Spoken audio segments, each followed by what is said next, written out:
it's a real question about does it block creativity? Does it block this sort of new wave of people coming through? And I think it does. I think the idea that we'll look back at this last decade in 10 years' time and really wonder what was going on. It was sort of the Wild West, no rules, everyone for themselves, very siloed.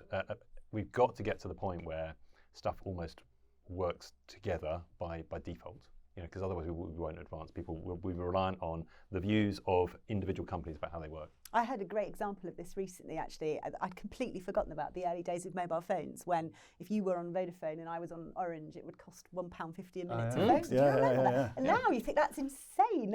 Well, how did we put up with that? So things are kind of moving, aren't they, in the right direction, but slowly. Because if the customer pressure is strong enough, someone will do it. If there's a really a pressure to move things between the giants, if the giants are not going to do it, someone else will do it for them. So it's disruption for them as well. Course. On hardware, there is a great example. I don't know if you use the if this then that. It's a platform where you can connect all kind of Internet of Things devices between them, because the companies themselves haven't opened up to it.